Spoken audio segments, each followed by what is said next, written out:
Hi friends, కలిమాకు రోటి పచ్చడి ఎలా చేయాలో చూపెడతా. ఇక కలిమాకు వేసుకోవాలి, ఉప్పు, ఎల్లిపాయలు, జీలకర్ర, కారం, దానికి తగినంత చింతపండు వేసుకోవాలి.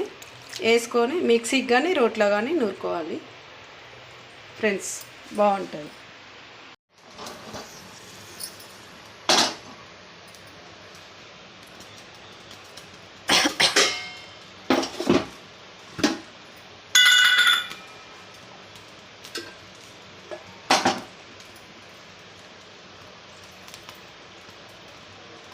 కలిమాకు రోటి పచ్చడి తాలింపు పెడతాను చూడండి. మనకు తగినంత నూనె పోసుకోవాలి, అది ఎంత ఉంటుంది అంత చూసుకోండి. నేనైతే కొంచెం పోసుకుంటున్నా.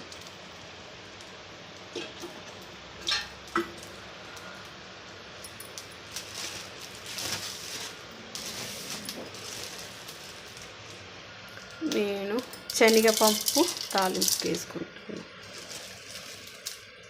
కొంచెం మినపప్పు శనగపప్పు వేసుకుంటే కొంచెం మనం తింటా అంటే బాగా రుచి వస్తూ ఉంటుంది అన్నట్టు.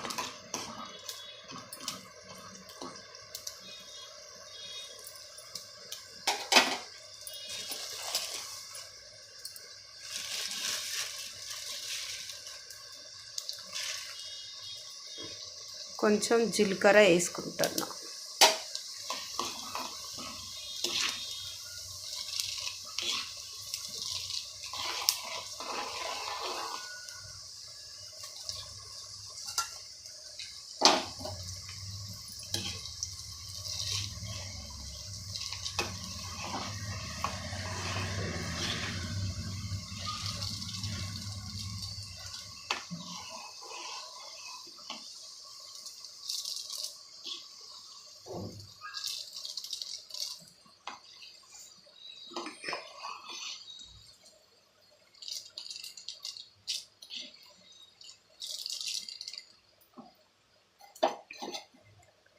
ఇప్పుడు అది ఎల్లిపాయలు ఇల్లాకండ్ల నూరేటప్పుడు కూడా ఎల్లిపాయలు వేసిన, మళ్ళీ మనం తాలింపులో కూడా ఎల్లిపాయ వేసుకుంటే కొంచెం మంచిగా వస్తుంది, వాసన కూడా బాగా వస్తుంది.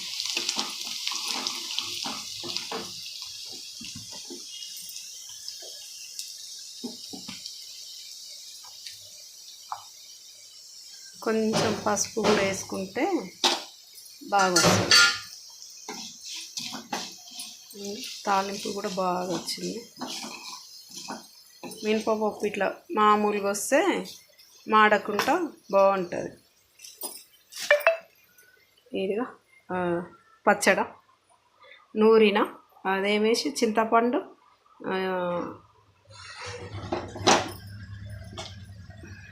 వేసి నూరిన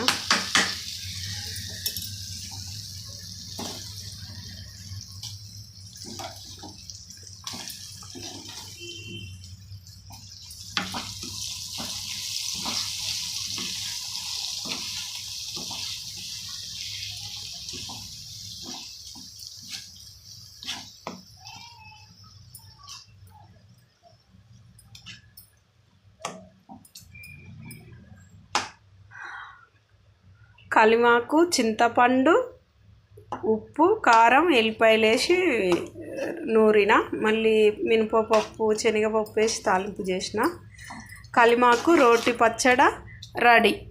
బాయ్ ఫ్రెండ్స్.